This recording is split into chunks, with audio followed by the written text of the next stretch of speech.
depending on how you hold me. I'm glad. Celeb Cloak Presents. Wizkid got $5 million from Beyoncé, and he didn't even want the money. Let me tell you something about Wizkid that will make you sit down, look at your life, and rethink everything you thought you knew about this man. Because what happened between Starboy and Queen Bey is not just a music industry story, it is a whole life lesson wrapped in dollars, respect, and African greatness.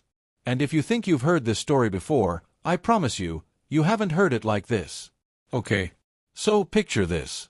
Beyoncé, yes, that Beyoncé, the woman who could literally call any artist on the planet and they would drop everything, cancel their vacation, leave their grandmother's birthday party just to show up, this same woman calls Wizkid. And Wizkid, our Wizkid, Adedeji Ibrahim Balogun from Surulere, Lagos, Nigeria, picks up that phone and says something that honestly needs to be framed on a wall in every music studio across Africa. He said he would do it for free. Free. The man said free.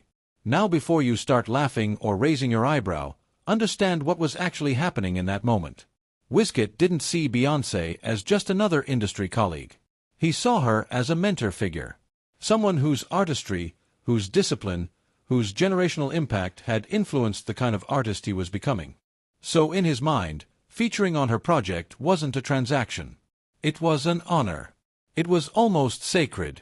The way we Africans understand things. When someone older, someone you deeply respect, calls you to do something meaningful, you don't bring out your invoice.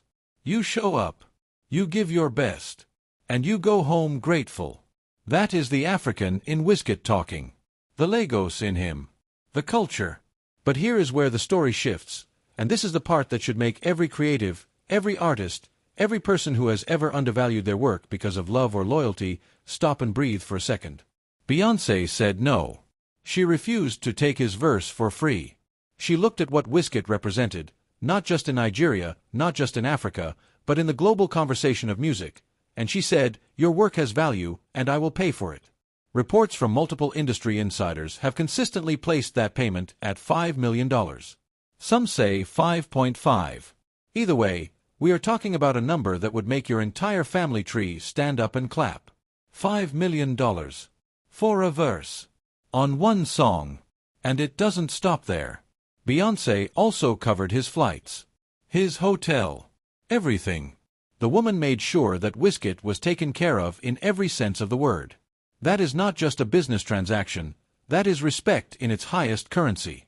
That is one icon telling another icon, "I see you, I recognize you, and I will not let you shrink yourself in my presence." Now the song we are talking about is Brown Skin Girl from The Lion King, the Gift album.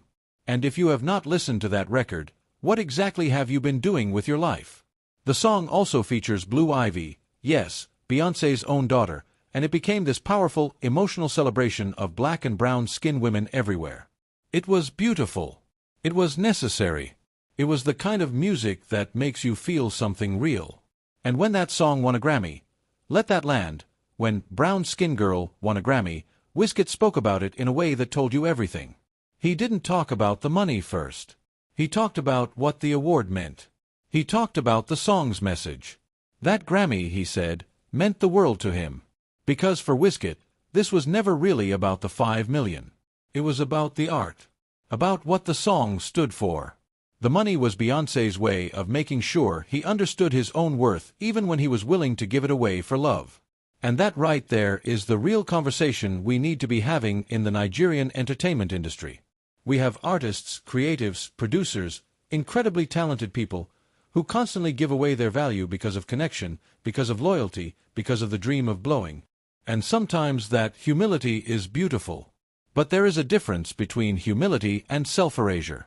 Wizkid was humble. Beyoncé made sure that humility didn't cost him what he deserved. This collaboration also did something bigger than one song. It cracked open a door that the whole world could now see through, a door that said African music belongs at every table. Not as a guest. Not as an exotic addition. But as a full, paid, respected presence. Wizkid walking into that studio was not just Wizkid walking in. It was Afrobeats walking in. It was Nigeria walking in. And he walked out with a Grammy and $5 million to show for it. So the next time someone tells you that Afrobeats is just a trend, or that Nigerian artists are lucky to get Western features, you send them this story. Because Beyoncé, one of the most powerful women in the history of recorded music, didn't do Wizkid a favor. She recognized a force and paid for it accordingly. That is the energy celeb clope is always going to bring you. The real stories. The numbers. The culture. The truth behind the headlines that everybody talks about but nobody fully breaks down. If this video hit different for you, do not leave without subscribing to Celeb Clope. Hit that subscribe button right now because we are just getting started, and the stories we have lined up will keep you coming back every single time. You don't want to miss what's next.